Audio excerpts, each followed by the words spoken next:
BIDS Townhall at OHBM in Seoul. We've got a fair amount to cover today, and we're going to do highlights of the year and general update for you all, followed by technical updates going into some of the BEPs that have provided us with updates, and then open it up with some presentation of some of the feedback, inputs, and activities that have been going on regarding community input and where we're going with this in further this year. And we'd like particularly to invite your input and feedback in that section. If you're just joining us, scan the QR code to access these slides now. They're pretty dense, so feel free to skip ahead to what's of interest to you, and we'll open it up for discussion. So starting off with the milestones of the last year. Highlights since we saw you last year is that we have new specs released, and the validator now includes schema-based support, which is a big change that Jarek will go into shortly. In November, the Open Science Prize at McGill University at the Montreal Neurological Institute was presented to the BIDS steering group and maintainers and community, thanks to the Tannenbaum Open Science Institute for that prize, which has supported a lot of the activities you'll hear about later in this presentation. We also had a maintainer meeting in Seattle in April. This was following on the success of a meeting we had in Copenhagen the previous June to talk about derivatives. Some of the BEPs that you see were covered as topics of discussion, and many more, of course. Also, the maintainers ended up comprising about a third of the meeting. So for the next iteration of this, we'll be streamlining the process of opening the meeting up and how the invitations are issued depending on funding. And we're looking forward to sharing more news about that for future meetings. The publications this year included Russ's Past, Present, Future of BIDS, which many of you are probably authors on, the BIDS Motion preprint, and the FNIRS preprint. And for the first time this year, thanks to some of the Open Neuro Prize money, we're participating with the support also of INCF in the Google Season of Docs program. This means we were able to hire a technical writer to help us do things like update the website, improve the usability of BIDS online resources, and really streamline some of the resources that we have seen proliferating across the BIDS world. And this is based on community feedback and some work by a working group that you'll hear about shortly. Some of the maintainers have been mentors, and this project is only just starting last month. So you'll see more things roll out. Both you'll hear about them today, and there'll be more updates to this sort of documentation, information, consolidation, and streamlining as we move through this program, which ends in December this year. Organizational updates include congratulations to our two new steering members, Camille and Dora. Ariel is outgoing this year, so we are looking for someone, or for nominees for the election in the fall. Please stay tuned and stay engaged.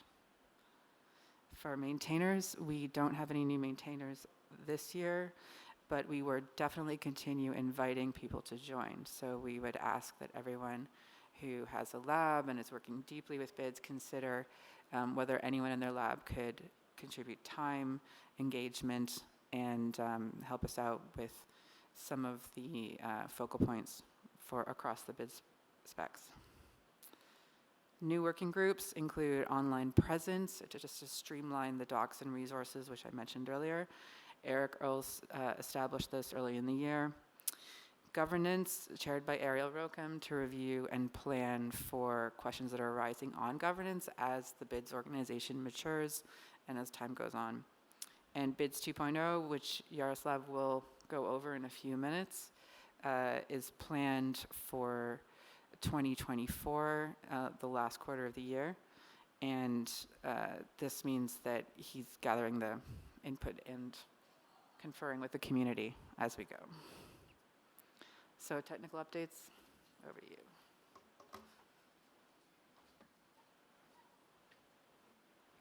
I'll continue our slides karaoke here, so you're awakened a little bit with change of the voices. um, technical updates, and you saw already that there is new BIDS validator releases. And what is important is that there is a version of BIDS validator which runs solely based on BIDS schema. And BIDS schema is the way to formalize what is our standard in terms of language which actually computers understand, right? So there is YAML files which describe everything about the standard, which are machine readable. If before it was just document, right, which humans need to read, and then it should be implemented manually in BIDS validator. Now there is a schema in BIDS specification itself, so any changes, like you're proposing new changes, quite often they need to be reflected in a schema right there in specification. And third of the commits in BIDS specification are touching the schema. So it becomes this integral part of the standard. And it simplifies things. So if BIDS validator runs based on schema, now if you're introducing BIDS enhancement proposal, you're modifying it in the same PR, your schema, and BIDS validator typically doesn't need to be even touched, right? So it becomes really, it's streamlining how you would introduce your changes. And there were additional validation functions added, and there is actually even meta schema, right? So there is schema describing how schema is structured. So it's this inception, right? We have a schema which describes how to format the schema, and that schema declares what the standard is, and standard describes, what is our BIDS datasets are. So it's kind of this all the way down, turtles. And what is amazing, the BIDS schema group, it's out there. They're appearing on nMinds, I believe, primarily, and they hack schema every Thursday. So everybody is welcome to join.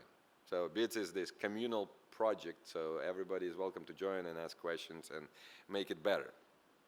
And let's get to BEP updates. So we kicked out many BEP updates which were from previous year. Many enhancement proposals got better and improved, and full list of them is available on the website. Some of the BEPs were already incorporated into BIDS. Let's say BIDS 1.0 included motion, and some of them are about to be released. So they're in the specification master version, but they'll be released whenever 1.10 is planned for August, I believe it was in the previous slides. And some of the BEPs, they became a thing of its own, right? Let's say BIDS apps 2.0, which is improved specification for BIDS apps to go beyond just basic specification, but also to have, let's say, boutique descriptor of all the parameters. So if you're writing BIDS apps, I would advise you to kind of go and read the specification and maybe enhance your applications with that to follow BIDS apps 2.0. And a few new BEPs opened, and we advise if you are involved in any of those subfields of neuroimaging or some other neuro data, then please join, right? So there is more work to do on all kinds of derivatives, and it's great to see that statistical model derivatives working group is there, led by Taylor, electromyography, and BIDS terms mapping by Chris, which is kind of, if you've heard about BEP 35, I think, mega study, right, that incorporated also this point of, oh, if you have a data set and you want to map terms, like you have FNI output, how to map FNI output into BIDS, that is that BEP. So it's something for you to check out as well, I think. And now I'll just briefly, it's slides karaoke, right? So people contributed slides about BEPs. We decided not to rotate people on the stage. So MRS, it's great to see it's going, but it's been going for a while, and there is progress. And hopefully, by the end of this year, that's the hope, right, that it will be finalized. If you have, I've tried to convince some people who do MRS. It's not that many people, right, in the field. So if you know somebody who does MRS, point them, please, to this. So they could review, and it wouldn't come later as a surprise to them that, there is such a thing, and they haven't participated. I'm really excited about this BEP, which also was in the works for a while. Originally, it was about animal electrophysiology data, like all those intracellular, extracellular recordings, and it was led by Julia and Sylvain. Ben Dichter, with whom we work also on Dandy Archive, so we are tightly involved in electrophysiology data for animals. We renamed it into microelectrode electrophysiology, so if you stick electrodes into humans, might be the one to look at as well, right? And it's largely based on EEG and IEG portion of this standard, right? So it's only some metadata is changing and maybe few additional aspects about like placement of electrodes. This is what being worked out, and I hope that we'll finish it really soon. But what is more important, we need to start to work on derivative data, because most of the time people do spike sorting, and that's the data type they are mostly interested in. So we'll immediately hopefully get to that new development. Phenotypic data guidelines, BEP, it's there, you know, there is new lead, Sebastian. I saw Sebastian. Where is my visual memory? Somewhere in the audience. Sebastian is, he's there. So if you are interested in phenotypic data, and most of the experiments should have improved phenotypic data, then look at this PR, please. And hopefully there is request for feedback. Please go online and contribute. Non-invasive brain stimulation, if you are interested in stimulation, I think this is relatively recent BEP in sense of, well, number is 37, so we are going incrementally, but relatively recent, and there was progress this year, and the hope is that new release example data sets will be available. So if you're into that field of study, please join. Electromyography is there, approved. Right, so it's brand new BEP. It was approved to become a BEP only in May, and more collaborators apparently requested. So if you're doing this auxiliary data acquisition, please join the BEP to help us all finalize it by the end of this year. And you'll hear later on that some lessons learned, that we need more tighter control timelines. So it's, personally for me, it's great to see that, you know, we are trying to plan like, okay, this year we'll achieve this. So more structure to the project is coming. It's a big project, many people involved. Potential BEP, so it didn't get yet any number, but we've discussed it during BIDS maintainers meeting in Seattle, is to improve description and composition of stimuli which you have in your studies. It relates also to our work in Repronim, where we collect stimuli for all the studies. We record audio, video for every fMRI experiment as it's presented to the subject. So it would be great to kind of also ensure that it's aligned. There is some issues linked in the document, so if you're interested, please go there and check it out. Potential BEP, which Stefano, I think, added. Yeah, Stefano added, how to improve physiological signals. So we have recordings, and in our conversation during hackathon, actually, right before now, our TSV files are kind of second-class citizen, although quite often each column describes some new data type. We don't have really good formal way to describe what that column is about, right? So that's what part of this physiological signals BEP, I hope it would be. It would maybe improve general idea how we could generalize BIDS aspect of annotating TSV files columns, so they become more better described, let's put it, and more consistent with the rest of the BIDS. So next steps are example data sets and maybe a draft of the BEP for that, and getting the number for it. And on this topic, I think I'm surrendering to Franco. No, you're not? Eh? It's karaoke. You could play your own slides as well, right, for a change. So to talk about BIDS connectivity projects and lessons learned from them. Okay, thank you. And I use this one. I thought I was going to talk later. Great. BIDS connectivity project. We've been working now on 7 BEPs. 2 of them need to be started, and the 7 BEPs the development was funded by the NIH R01, the Ariel, Rokem, and Russ Poldrak, Oscar. Many people were involved. Cyril. We got in 2020. We had a 3-year process. We followed the BEP development process. We created a Google Doc. Actually, we had a meeting in person, then created the Google Doc, and then created a pull request when we got there. And then we had actually 40 people involved. Very active project, lots of people involved. We found challenges that I hope if we discuss openly, we can improve the overall BIDS standard. Currently, there's a lack of timeline for people to respond to proposals. there's a lack of clear timeline on triaging comments. Sometimes there's someone that's like, oh yeah, I like this, and oh, I hate this, and we don't know whether we need to wait or there's going to be more discussion. There's no standardized procedure for commenting, right? It would be nice to have, hey, this is what BIDS expects as a comment, right?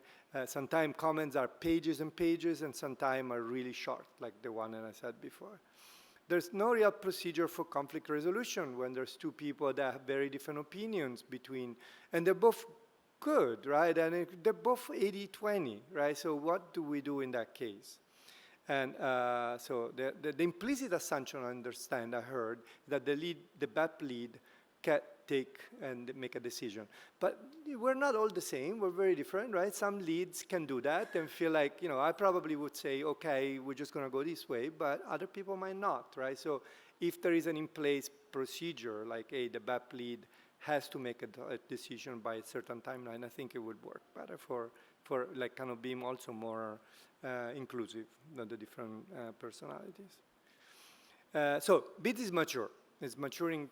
We've seen how many things are growing. It's good, and we have many people involved, and I think we can develop some procedure to streamline. I make two proposals. One, to clarify the roles and the responsibility of the BEP leads and participants, how they make comments, what is the role of the BEP, and what type of comments are expected, what is the triaging. And the other one is to define timelines for the tasks. So that, if you write a grant, you know that you're delivering something to the NIH in 3 years. Even if it's 4 years, fine, right? But you know that there's an end to it. Now there's no end to it.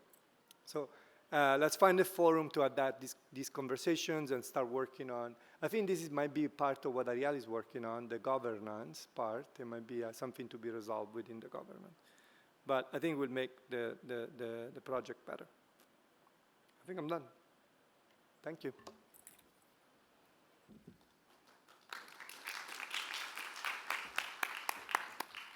And you've heard about this beast some people were scared of, right? BIDS 2.0. I don't know if it was ever envisioned, but I decided to take lead on that. And overall, I am not expecting to solve all the problems of BIDS, but pretty much to make next a little bit longer baby step in sense, let's break it, right? So let's break BIDS, but to make it better, right? To solve some immediate inconsistencies. One of the issues, let's say, not issues, but inconsistency. We could do a quiz even. What do you think would be inconsistent in BIDS? What do you think is inconsistent? Everything is consistent. Everything is good. Okay. We have sessions, right? We have what is desk descriptions, and then we have sub and participants. Come on. It's like, that's inconsistency to me. So, and I never talked about mice or some petri dish culture as a participant, right?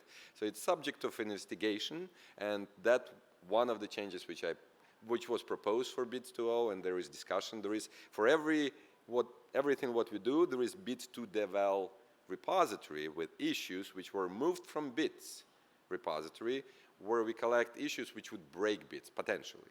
And that's the repository to go and check out those issues. And besides that, I started to collect information about use cases where people say, oh, mine is BIDS-like standard. And for different people, it means different things. For some people, it means just I store data in files for which I give names. That's BIDS-like, you know. Usually, sometimes they put some metadata in there, sprinkle here and there, and then becomes even more BIDS-like, right? So there is an issue in BIDS 2 devel where those use cases collected, let's say for our Dandy archive, because Web32 was not yet even kind of anywhere near, we simplified BIDS and we have our own BIDS-like structure. PsycDS data structure, it also came out of BIDS like, oh, but we don't want this and that's another BIDS-like structure. So there is a number of them, and some of them might be even closer to your field of work. Check those out. Maybe you remember some. What we want to achieve there is to look at them and see what limitations of BIDS they try to overcome, right? And maybe generalize, maybe not to solve it for all of it at once, but resting on their developments, maybe achieve something within BIDS. And some of those issues are actually coming out in those BIDS 2.0 project. So after doing this, identify the issues and look at the use cases, we will introduce modifications to BIDS specification, which means primarily to schema, but there will be also modifications to BIDS validator this time, because for some of them it's not just purely BIDS, concentrated in BIDS schema, but will require some coding.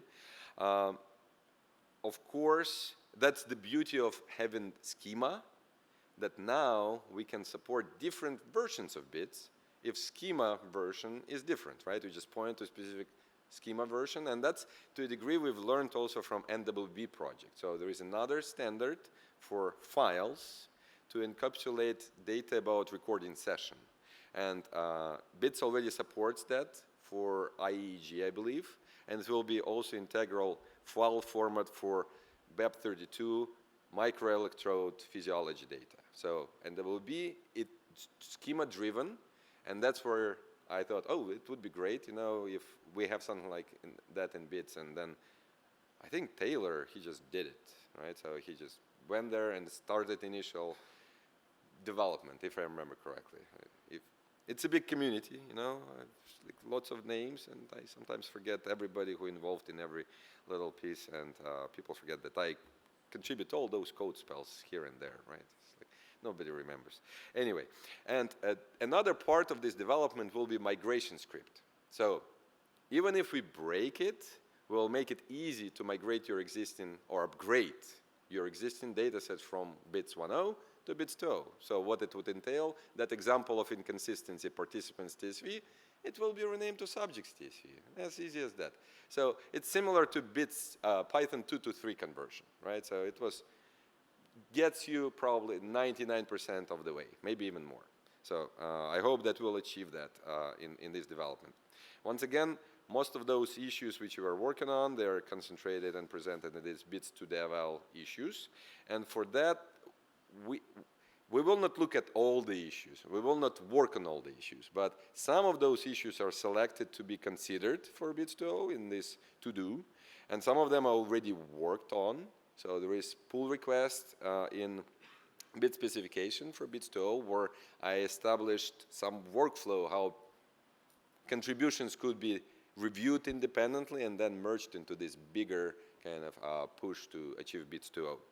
And some of them are presumably done. Let's say for this subjects renaming, that's prototypical renaming where we break it, but also we migrate it and we validate it. So it's already doing migration of example data sets, which we have in BIDS examples, and validates that they're still valid. So this development of schema was crucial to make this possible at all. This is the PR in which all those changes end up in, and you are welcome to look through the items which are there.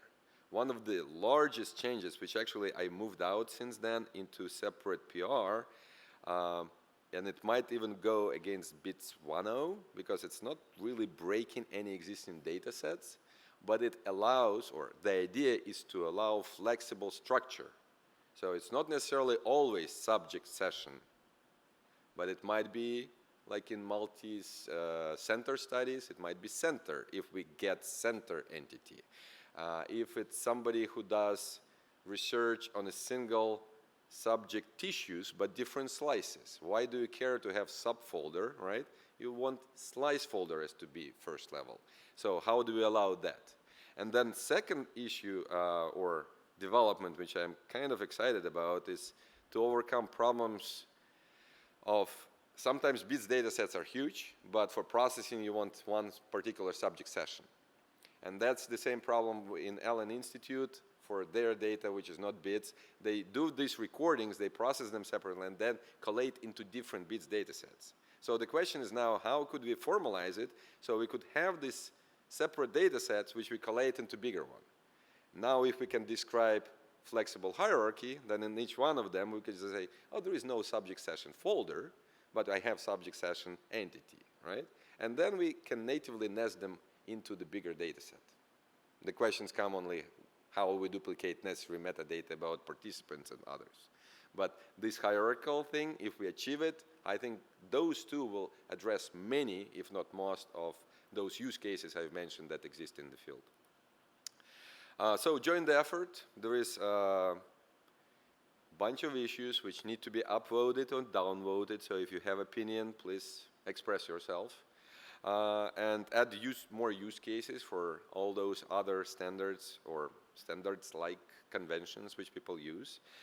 Submit PRs to address any of those, or just try it out on your data set to see, if migrate script worked or broke. BIDS community, and I'll pass back to Christine.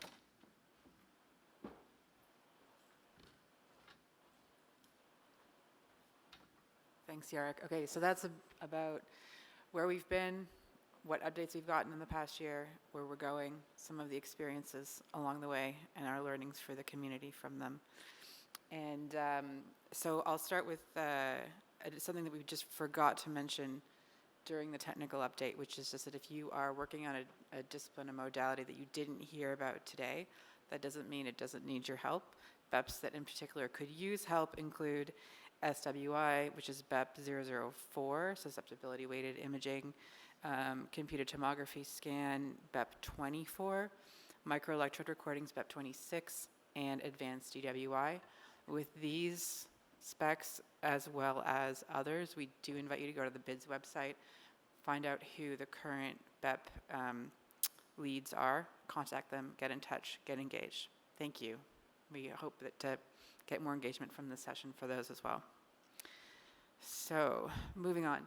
About the BIDS community, in addition to sort of the reflection and the information gathering we've been doing this year, we wanted to also present some of that to the audience here, and we'll invite discussion at the end. So, just for context, starting very broadly, if we look at the data sets contributed, just looking at Open Neuro, provenance-wise, we have pretty good global contribution. Obviously not perfect and not fully distributed, but reasonably well distributed. BIDS website visitors, strong global interest across the board, not without opportunities for growth, but good global interest. Where we fall down in diversity is in global contributors and in gender distribution. These numbers, thanks to Remy Gao, are a very rough breakdown, but these are particular areas where we're looking at how we can increase engagement, increase outreach, increase growth as BIDS matures. So to that end, in April, we distributed a community survey on Google Forms and also on CryptPad, because there are countries like China which have no access or limited access to Google Form, for example. We got only 128 responses, so we would like to increase that with the next year's iteration. And we included this time more questions about what are the challenges and what levels of issues are you seeing with BIDS in order to start more discussion starting here. We're sharing some of the results with you today, and if anyone would like to see the complete results that we can share, do get in touch with us and let us know if more data is welcome here, if more people would like to see the full set. So out of the 120 respondents, almost half are BIDS contributors, which speaks to our dedicated core community. Most of them standardize raw and derivative data, or they help others, and more than half of them create one-off BIDS code. And again, the distribution was staff, postdocs, PIs, and then grad students. The top 6 usages, and again, I know these are hard to read, so do scan the QR code to zoom in and look at them as you will, is dominated by MRI still, followed by EEG, behavioral, physiological, etc. And the main resources that people interact with are the BIDS spec online, followed by the website. INCF Neurostars comes in third, which is great to know, and BIDS GitHub, etc. on down.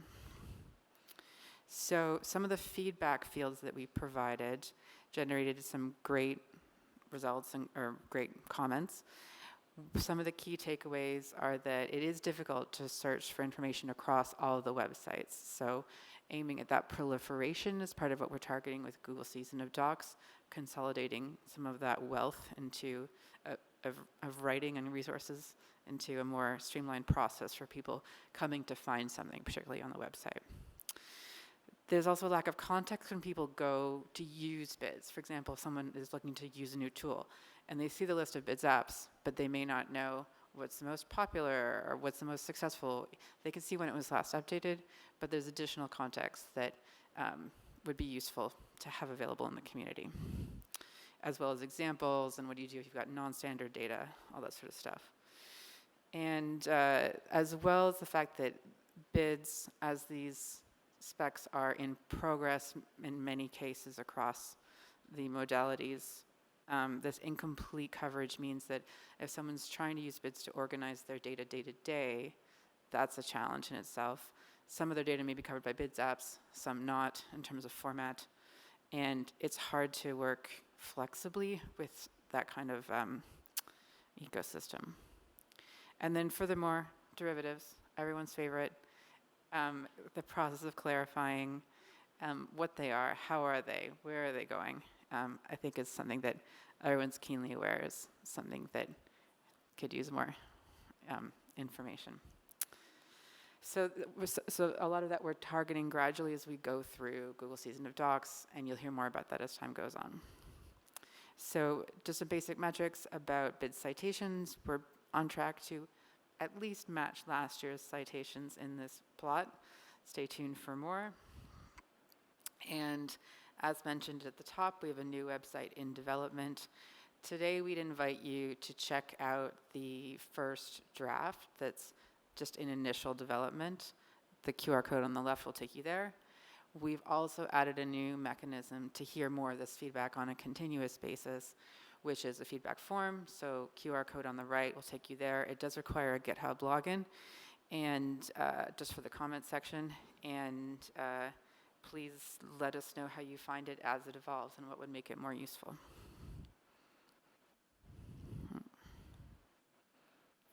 So now we come to the part where we head towards the discussion. So part of our outreach goals, which you've already heard about, are to increase engagement, particularly geographically, to bring new users to BIDS, and to convert more users to contributors. So I particularly invite anyone in this region to think about coming to our discussion in a few minutes, and we'd love to hear your input. Growth factors we'll come to, things we'd like to hear about from you include inclusivity and access, barriers to adoption, how the community can be more welcoming and productive in terms of tooling, and new modalities that are not really on the map yet that would help reach groups or areas that are not so far motivated to engage because their modality, their area of interest isn't there. And also, are there gaps just, for example, in BIDS metadata that would assist in adoption by more groups, organizations, consortia? We'd love to hear more directly from you. Reminder, we still have BIDS swag. So please help us out and let us order new versions and more by clearing out the old stock. All profits go to Wikimedia. And thanks to all contributors, just a reminder that please do update your affiliations and everything through the BIDS specification wiki. Thanks to our supporters and funders as well. INCF supporting Google Season of Docs is a new one for us this year too. And our other supporters, and as I mentioned at the top, the prize money from the Montreal Neurological Institute, TOSI Open Science Prize, has been a game changer for a lot of these centralized efforts too. So now we come to community input and discussion. Oh. There's a hidden slide. Is it possible to show that?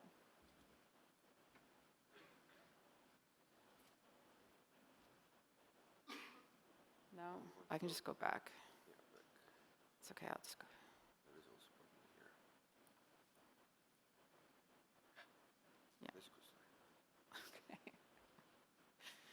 Okay, so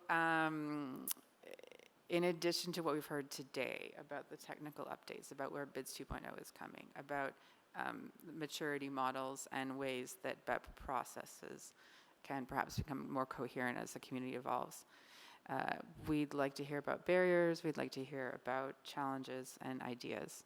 So we would like to open it up to the floor at this point, and I will go sit down. So this is your time to come to us with questions and et cetera. So there are some questions on the app, but please feel free to stand up and talk at the microphone. So the top one is, how can I get started with contributing to BEPS? And so I guess that depends whether you want to create a new BEP or contribute to an existing BEP. If it's an existing BEP, there's, if you go to the BIDS website, you'll be able to see all of the existing BEPs, follow the link, and there will always be a name and usually several names and email addresses. You can get in touch with those people. If it's on GitHub or Google Docs, you can frequently just directly comment. Yeah, Patrick. Oh, great, thank you. I asked this online, but maybe it's just easier to say it out loud. Obviously, thank you, of course, first. It's an enormous amount of work. But second, there's a specific use case that I've been finding to be really hard, which is aggregating data sets. So, you know, it's really, BIDS makes sharing data super nice, makes storing data super nice. But if I wanted to take all of the lovely data that has been shared on OpenNeuro and do a resting state connectivity analysis of that. Just the specific issue of like, everyone labels their first subject, subject one. And so I can't combine all of those data sets into one larger data set. Makes that an extra set of things that I need to do when I want to have my one aggregated data set. And I wonder if that's, there are thoughts about that for 2.0 or in general. I think BEP 35 has some notion there, so there's Tomasz. I don't know if you just want to talk. Yeah, so in BEP 35 we are working on something that could be the solution for this. So basically this BEP is, somehow our slides didn't make it in the, in the presentation. But we also have some updates. So basically the BEP is aiming to combine already existing BIDS datasets into a dataset of datasets fashion. So basically like applying the BIDS files of events again, and then considering studies, just as in BIDS there are participants. And it's very important that in the BIDS we aim for being able to harmonize metadata across the datasets so that we don't have to change the actual BIDS studies within. So it's like a non-invasive harmonization. Or BEP was, yeah, so it was a bit stalling because it became too complex because we also wanted to solve the term mapping. But now Chris just created another proposal for that, another BEP. So we decided to outsource that part to that BEP and rely on that. And we hope that with it, we will, with the simplified proposal, we will have a quicker progress and integrate it. I think probably that would solve your problem. And if it doesn't solve your problem yet, please get involved in that BEP.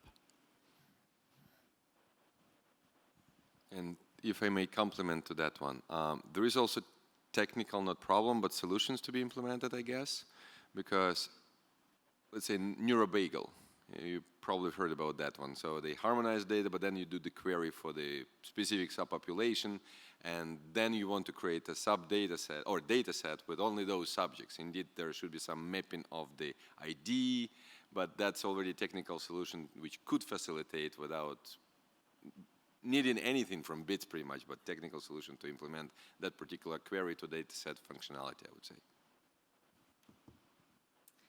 Yeah, hi. Thank you for all of this. I'd have a couple of questions regarding BIDS 2.0. So maybe you've said it, but what is the timeline for that? And what happens to all the apps that convert to the old standard? And would it be a bad idea to write an app or like a toolbox now that relies on the old standard? Well, old standard, hopefully it will not break that much, right? That for tools to adopt it would be relatively easy. We're kind of in okay position in terms of that there is some core tools like PyBids, right? So as long as we fix PyBids or extend PyBids to support BIDS 2.0, then it should natively fall into all those apps which use PyBids. They can easily update, right? So, but indeed there is this, transition period would be. And I hope we'll figure it out, but before we get there, I cannot really give clear answer of what should be the procedures. But indeed, we should include into BIDS 2.0 roadmap to go through some BIDS apps and see how much it would be of work to do that. Okay, thank you. Hi, I'm a recent adopter of BIDS. I'm a clinician, and clinicians want to share data, but it is overwhelming to get into BIDS as a clinician when you don't have time or you're not familiar with methods.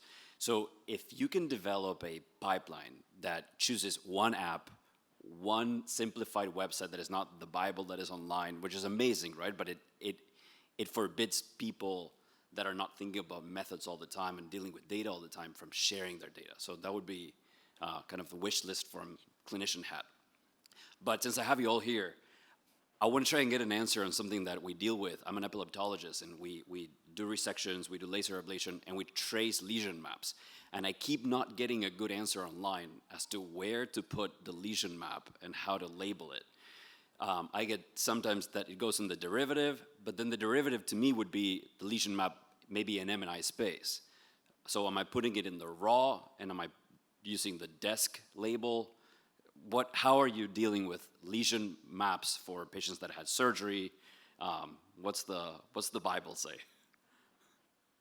So basically, the consensus as of last year is that a file is raw if it was not derived from a BIDS data set. So if you are generating this at the same time that you're creating the data set, then it makes sense to stick into the data set. Now it's possible, like at the moment, brain masks are not defined in the raw data set. Like the validator will reject that, which is why people tell you to put it in the derivatives. A derivative does not need to be M&I space. A derivative is just anything that is derived from a BIDS data set. I don't know if that's answering your question. Not really. Okay, well. I draw a lesion on a native space. Where do I keep that native lesion mask? Yeah, in the derivatives. And I standardize it, whatever. M&I space is an example. Where's that out? I think it would go in the derivatives directory, but it might, I'm not sure that this is a good place to have this conversation in front of everybody. Maybe after this? Okay. And if I may comment on that, it also depends what you want to achieve, right? Do you want to enhance original data set with some additional annotations? Then it should go in the original within, like, as Chris mentioned, it will remain raw because it's not derived from a BIDS data set. But then, if you're interested to release data set of lesion annotations, maybe you want to create derived data set where you take original BIDS data set and create, oh, this is annotations by student X. This is annotations by student Y, right? So you will have multiple derived data sets, and then you collate them somehow differently. That's one. Then clinicians. If you talk to clinicians, talk to them first to get consent form, maybe from participants, so they could release that data openly or semi-openly later on. I think that there is that problem to start with. So they might not be able to release the data. They might want to, but not really able to. If to attract clinicians to neuroimaging research, I could recommend projects such as Chris project. Where's he? Somewhere there is author of Chris. So I think there are projects which facilitate already use of neuroimaging developed methods for clinicians, but we need to promote them more. And then how to establish the whole pipelines, that's yet a bigger question.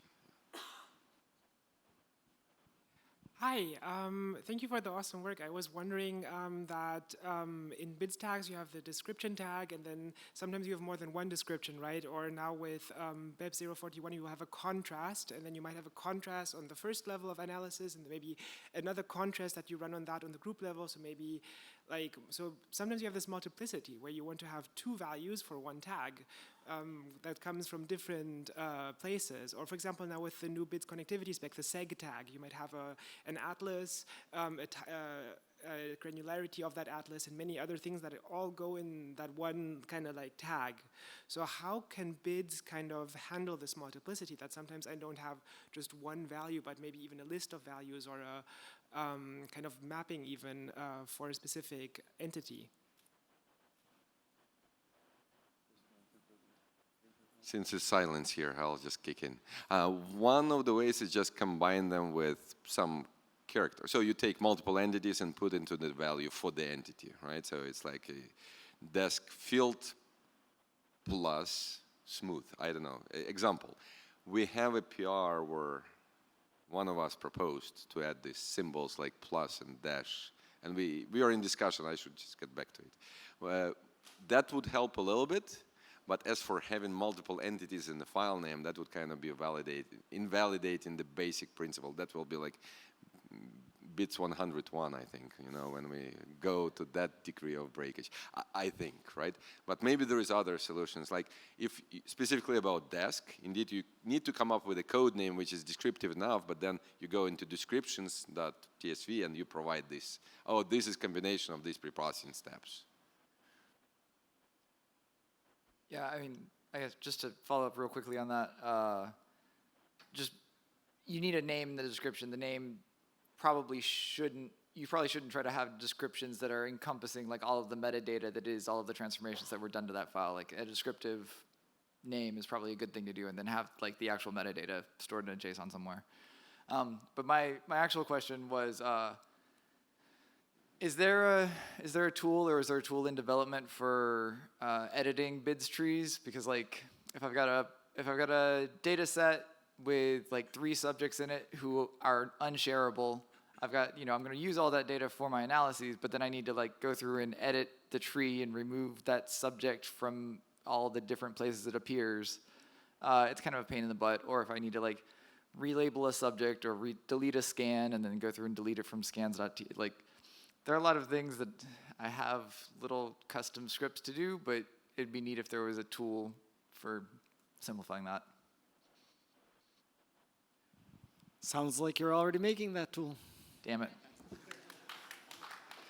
Well, there are tools. If you look into the responses, right, of the survey, there was one of the columns like how many people have to develop their custom scripts to curate the BIDS data sets. That pretty much goes to that, like how do I rename the subject? How do I rename the file and modify all the intended foreign scans? And pretty much it's like with parcellation. Everybody comes up with their parcellation scheme or an atlas, and now everybody comes up with a BIDS tool to modify data sets. I have, like for Spacetop data set we do with Hijan, we have a tool. We need to bring together those tools and implement them. There is no the tool, unfortunately, yet.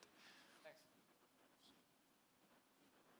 I just have a comment, which is like many of, actually, can I get a show of hands? How many of you like haven't been in the BIDS community for more than 5 years? Okay, so a pretty decent number. So you've probably like seen this name Gorgolewski and probably cited the Gorgolewski paper. You're like, who's this Gorgolewski person? So we're lucky this year that Chris Gorgolewski is actually joining us, and he left academia a few years ago.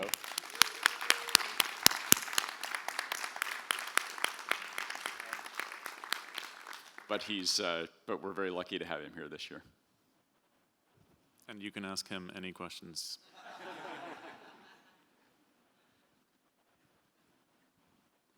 I'm just overwhelmed, honestly. It's amazing to see how the project grew, and I could never predict it, how far it would go. And I'm so grateful to everyone who contributed, and how the spirit of grassroots, and like keeping everyone involved and letting every voice be heard is still alive. I'm so impressed on how thoughtful the new governance structure is that Russ and others put in place, and how many new faces are there. It's just amazing, and I'm so grateful I was able to be part of this, and yeah, you guys are awesome. Thank you.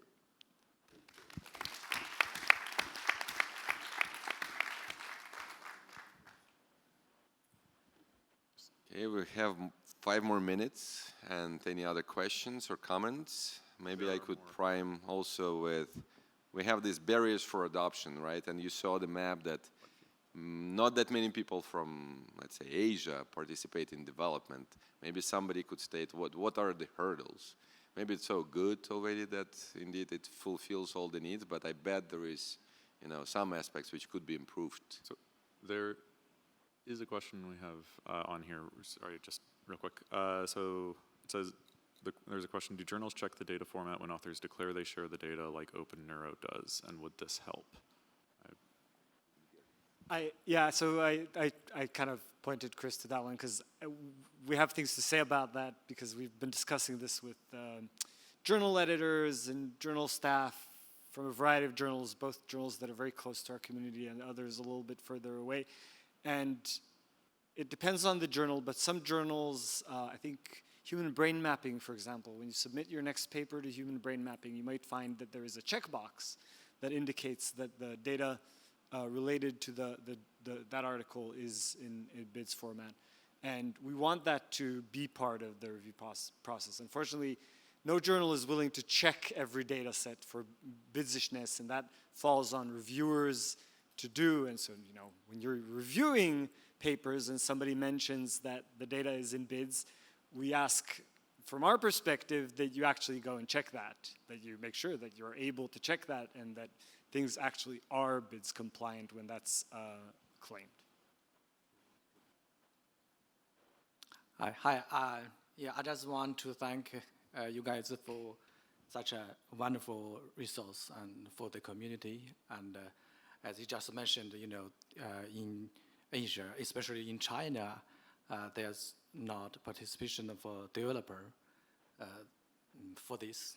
And but I know there are a lot of people using as users of BIDS, and I think maybe we can figure out some way to improve this situation. For example, to set up a BIDS working group in China, something like that, and then people in China as both users and developers can participate more, and also I think for my lab, I will take the action to move forward as a developer for next step by building up the new consortium for reliability and reproducibility, kind of the second version of consortium for reliability and reproducibility as we first released 10 years ago. So I think there are a lot of things would contribute to this project. For example, we took 50 person and scanned them across the same group of person across 10 scanners, and then for each scanner they have it has unique modality, and also common modalities across all scanners. So how that data set can be standardized by the present BIDS, we need some new step forward for that. And then we will be very looking forward to participate as developer and also users. Thank you. Do you think also that maybe there is language barriers? Should there be maybe translation of BIDS specification into Chinese and some groups formed for that? Oh, yes, definitely. Language is one barrier, and also culture, it's also another barrier. And then once we have something like just mentioned, the working group in China, and then we can, build the connection between the. Okay. Yeah. Thank you. We can't use Google. I mean, There we go. Technology, not even language, right? That's the problem. Technology, yes. keep working together.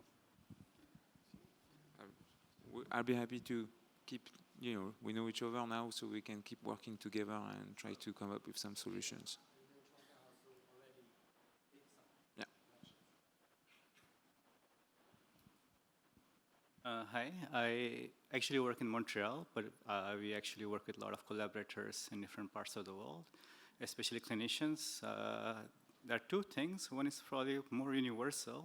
If you're a hospital clinician, you expect you collect DICOM and then you get papers. So this whole cultural gap about what goes between collecting data and imaging and doing the organization, processing, whatever, analysis. I think there's a lot of training that requires to get the subtleties and the complexities across people, especially if you're not from technical background. So BIDS seems like this ephemeral thing for them most of the times. It doesn't fit into their mental process, like how to go from data collection to analysis and where does BIDS fit into all of that. The second thing, especially if you're a clinician, they care as much as about the phenotypic data as the imaging data. And currently the mapping the phenotypic data collection and the imaging data collection is complicated, especially since the BEP is still ongoing.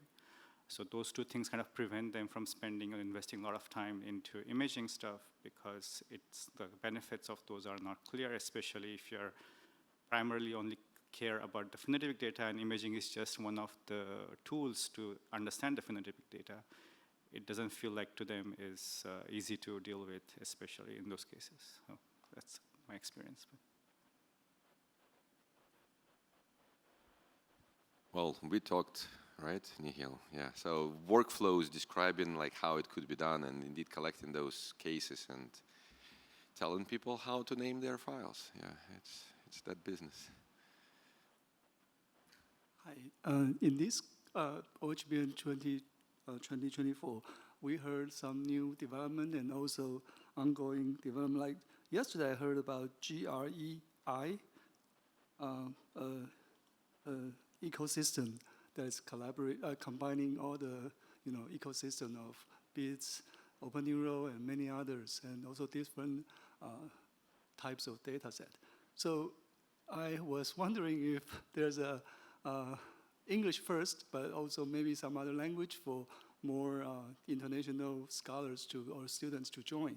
A roadmap of what's going on now and what are this and that and the relations. And I know it's complicated, but as we're all learning to appreciate the interconnections between various development, I think a roadmap will be very helpful for scholars of various degrees.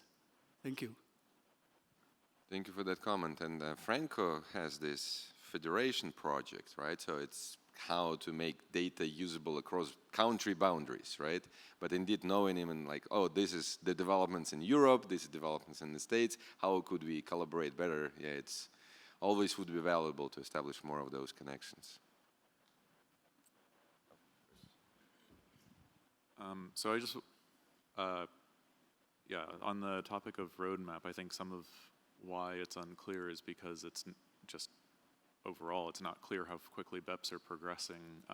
This meeting here, about once a year, we get a kind of a global view, more or less live. We don't get the information more than about a month before the rest of you. But I think the things Franco was saying about having clear timelines, and then we can have sort of checkpoints for BEPs, and that's something that we could then kind of publish in a way that is just easier to see what projects are going on. That doesn't mean that a BEP is definitely going to be finished by a particular time, but since all these things are community driven and not really like, the five of us up here just setting a roadmap, it'd be good to be able to provide this visibility.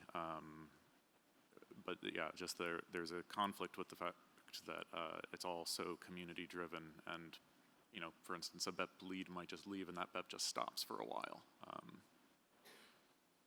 Yeah.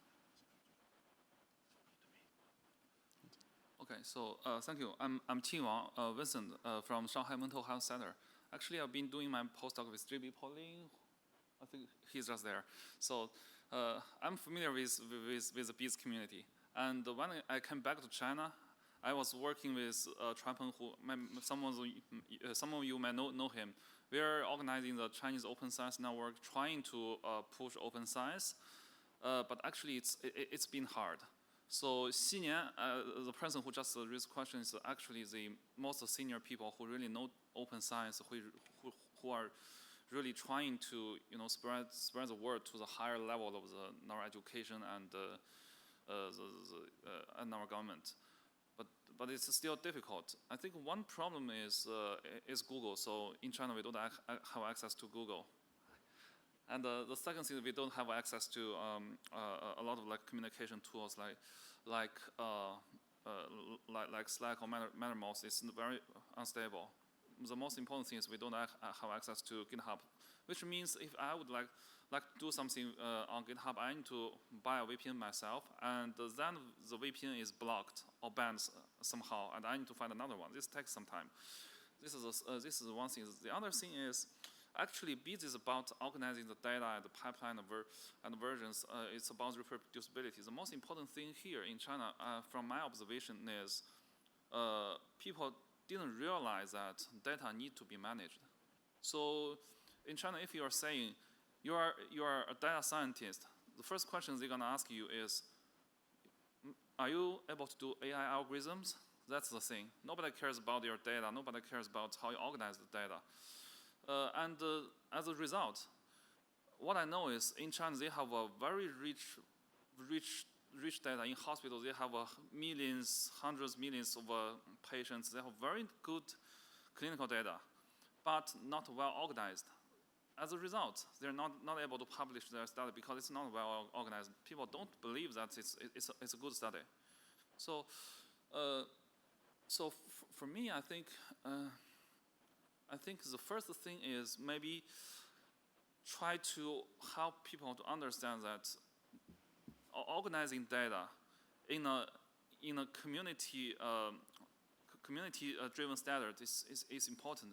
This is important, and we need some person, some job positions to do this, and this is gonna make things a bit easier because it's really difficult, for me to find a job back in China. If I'm saying okay, I'm doing data science, I know how to manage the data in a better way to help you to improve the quality of your research. Nobody gonna be interested. Then I'm gonna say, okay, I'm able to do machine learning, quite good classification with Python. Oh, nice. So this is a fact. This is a fact. So yeah, I think, yeah, I would like to express my gratitude for the community, for the help I get from every one of you, because you've really been supporting COSN a lot. You're giving lectures there, and actually, I have feedback from the students attending our hackathon. It's just like a few days ago, people told me that the students really learn a lot from the hackathon. And for last year, I was organizing a hackathon with Chuanpeng in Anhui province. The Anhui Medical School is supporting that event. And for this year, they realized that this is going to help the students, so they're going to continue to support us this year. So thank you. Thank you so much. Thank you. Thanks a lot. I just wanted to say one thing about something that you said, which is, I think, a term that we need to start adopting and thinking about is the role of a data steward. There are people out there whose job description is data steward, but a lot of people do the job of a data steward without that being their role or job title. We need to think about the training that data stewards need, and we need to think about the career paths that data stewards need to have. These are the people who manage data, distribute data. Those exist in our field, but they exist in many other fields as well. And so there's interests across many other fields as well in supporting people who do that kind of work so that they are understood, they're supported, and they can have successful and happy careers also. Oh yeah, and a ribbon, of course. So this session does end at 2, but there's nothing in this room after 2. And so we stay here until 8. So, so if you have other things you would like to talk about, no. within reason, because there's also a poster session. Some people might want to go to that.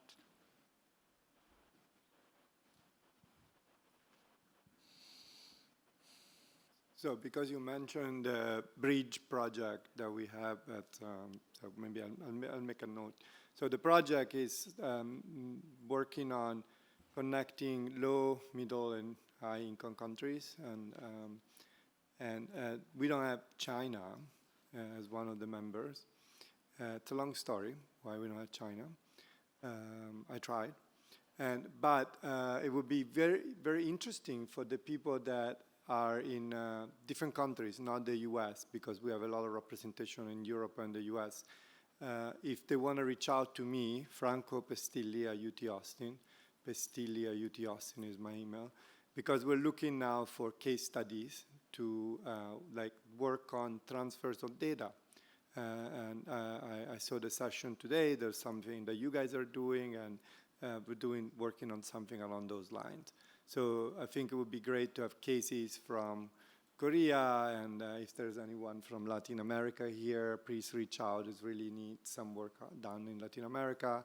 And then Africa, it's a different story. There's not a lot of data sets in Africa at all. So we're working on different dimension.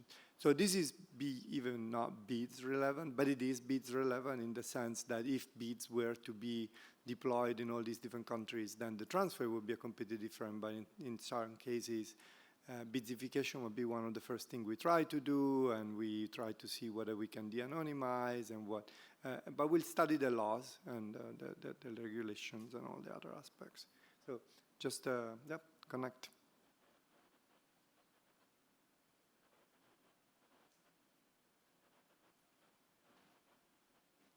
Okay, if there are no more comments, questions, or queries, we will close this session. Thank you, everyone, for coming.